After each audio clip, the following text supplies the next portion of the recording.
Good morning everyone. ਉਮੀਦ ਕਰਦੇ ਹਾਂ ਤੁਸੀਂ ਸਾਰੇ ਠੀਕ ਠਾਕ ਹੋਗੇ।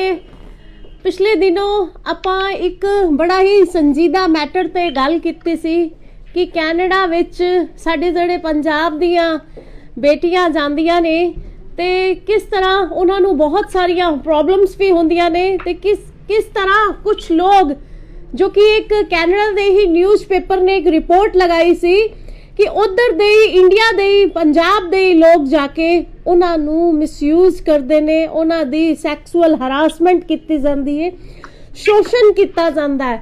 ये बड़ा ही संजीदा मुद्दा है साडे पंजाब वास्ते, साडे पंजाब दे परिवारां वास्ते। इहदी संजीदगी नू देखते हुए साडे कोल बहुत सारी लड़कियां दे मैसेज भी आए, कुछ ने एक्सपीरियंस भी शेयर किए। उन्हां चों ही मैनू बहुत ही मेरे दिल नू छू के गया कि एक साडी बिटिया ने साडे नाल शेयर किते कि कुछ प्रॉब्लम्स उन्हें दसियां, एक्चुअल रियलिटी उन्हें सानू उधर दी दसी कि जदों ओ बाहर गई सी ते फर्स्ट टाइम उन्नू किस तरह प्रॉब्लम्स आईयां। अज ओ साडे नाल हैगी है वॉइस मेल ते उनदी आइडेंटिटी नू आपां गोपनीय रखदे होए कि उन्हें एक रियलिटी मैनू दसी।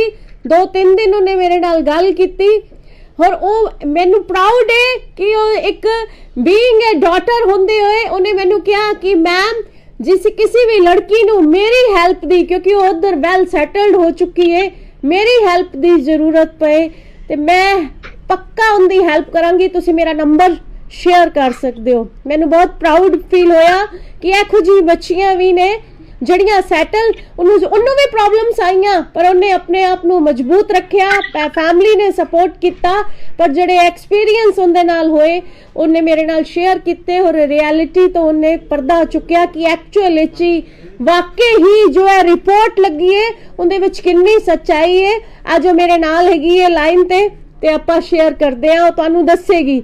हेलो बेटा जी। Hello ma'am. Good afternoon. How are you beta? How are you beta? हाँ जी मैम। How are you? आप कैसे हो? मैम मैं ठीक हूँ। हाँ, थैंक यू।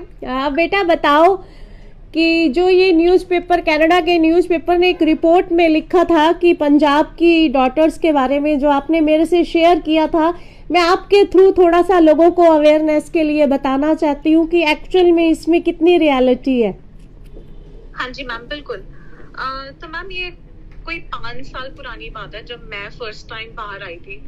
तो ऐसी आपस में पढ़ते हुए जान पहचान होती है किसी से, तो मैं मिली एक इंसान से। तो उस टाइम मैसेजिंग एप्स चलते थे सारे, तो बातचीत होती थी उस इंसान से। तो एक दिन मैंने देखा कि सामने फोन पड़ा था और फोन पे जैसे हम शादी के लिए पिक्चर्स खिंचवाते हैं, राइट, लड़कियां जब मैट्रिमोनियल के लिए खिंचवाती हैं, तो पिक्चर्स बार बार फोन बज रहा था। तो डेफिनेटली थोड़ा अजीब लगा, तो देखा, पूछा कि इतने ये कैसे पिक्चर्स हैं। तो सामने वाले ने इग्नोर कर दी, मुझे रिस्पॉन्ड ही नहीं किया।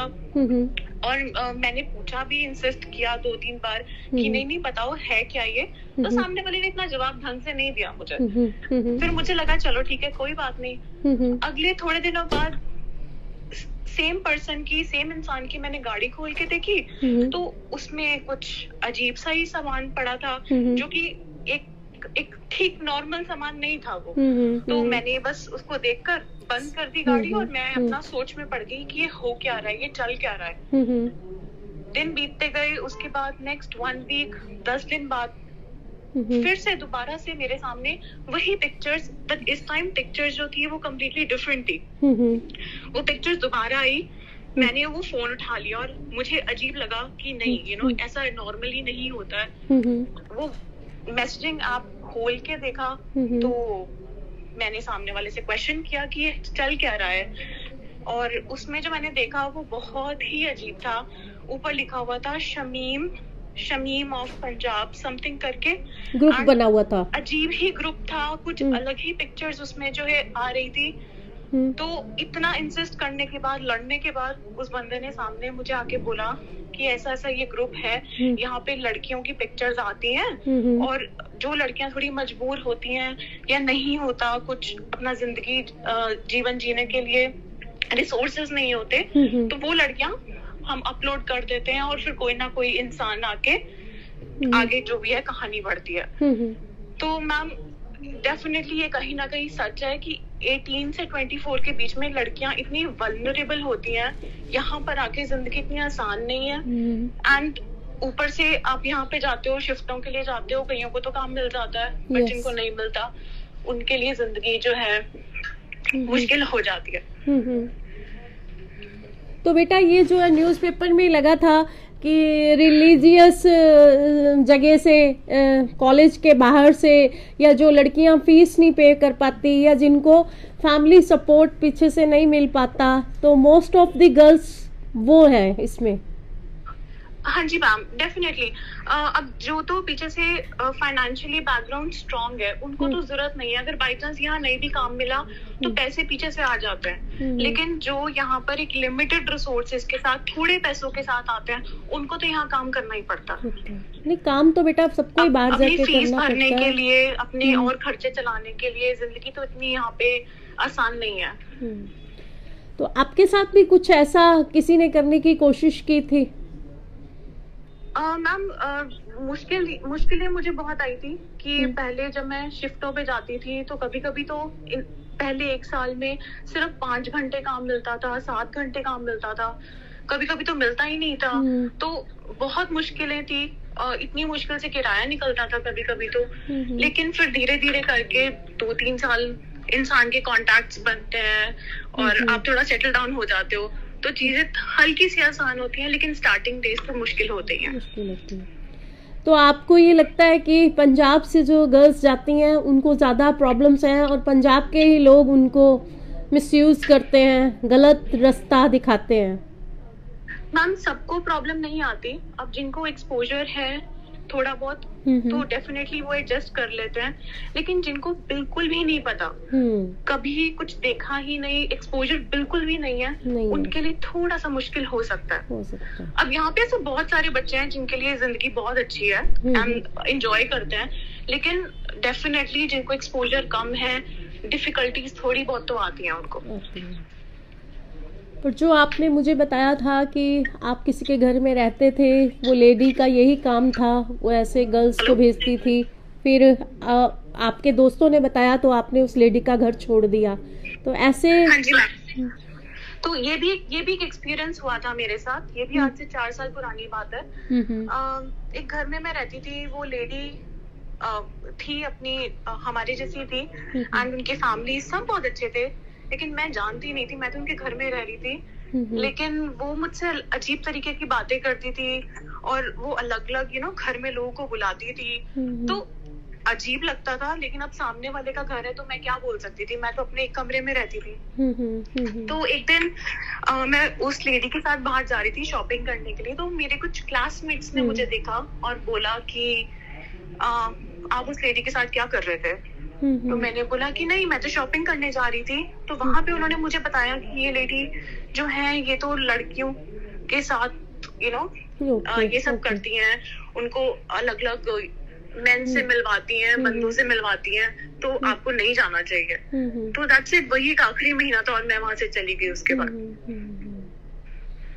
चलो बेटा, थैंक यू सो मच। आपने जो मुझे पहले भी बताया कि ऐसी मुश्किलें जो लड़कियां स्ट्रॉन्ग हैं और जिनको फैमिली सपोर्ट है उनके लिए रहा आसान है, अदरवाइज जो बेचारी बिल्कुल ही जिनको यहाँ से एक्सपोजर नहीं मिला मुश्किल है। चलो हम उम्मीद करते हैं आप अपनी लाइफ में सेटल हो चुके हो। मेरी बहुत सारी शुभकामनाएं आपको बेटा, हम टच में रहेंगे। Thank you so much ma'am. Thank you बेटा, थैंक यू। ਤੇ ਇਹ ਸੀ ਸਾਡੇ ਨਾਲ ਅੱਜ ਇੱਕ ਲੜਕੀ ਜਿਹੜੀ ਤਿਆਰ ਹੋਈ ਸੀ ਗੱਲ ਕਰਨ ਵਾਸਤੇ, ਦੱਸਣ ਵਾਸਤੇ ਉਧਰ ਦੀ ਰਿਐਲਿਟੀ ਬਾਰੇ। पर होर भी बहुत सारी लड़कियां ने मैसेज भेजे, नहीं हिम्मत जुटा पाईयां अगे आन दियां।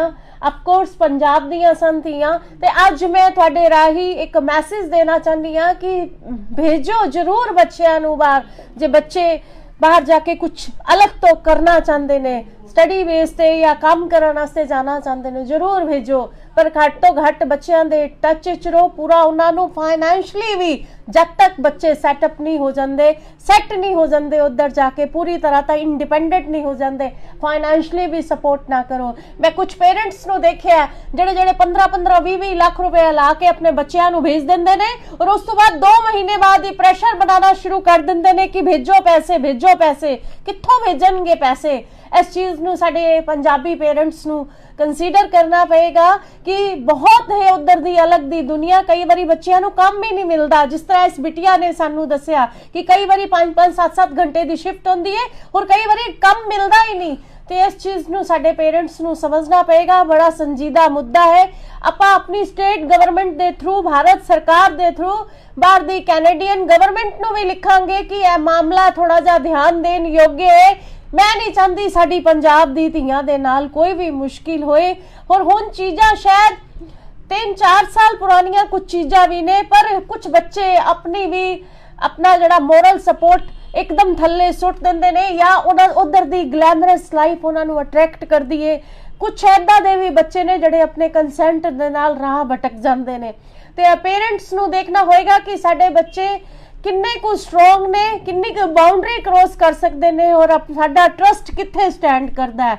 ਅਪੀਲ ਹੈ ਔਰ ਉਮੀਦ ਕਰਦੀ ਹਾਂ ਤੁਸੀਂ ਇਹ ਮੈਸੇਜ ਮੇਰਾ ਵੱਧ ਤੋਂ ਵੱਧ ਪੇਰੈਂਟਸ ਦੇ ਨਾਲ ਅੱਗੇ ਸ਼ੇਅਰ ਕਰੋਗੇ ਤਾਂ ਕਿ ਪੇਰੈਂਟਸ ਨੂੰ ਇਹ ਸਮਝ ਆ ਸਕੇ ਕਿ ਬੱਚਿਆਂ ਨੂੰ ਬਾਹਰ ਭੇਜ ਕੇ ਹੀ ਆਪਣੀ ਜ਼ਿੰਮੇਵਾਰੀ ਤੋਂ ਮੁਕਤ ਨਹੀਂ ਹੋ ਸਕਦੇ। Thank you. ਜੈ ਹਿੰਦ।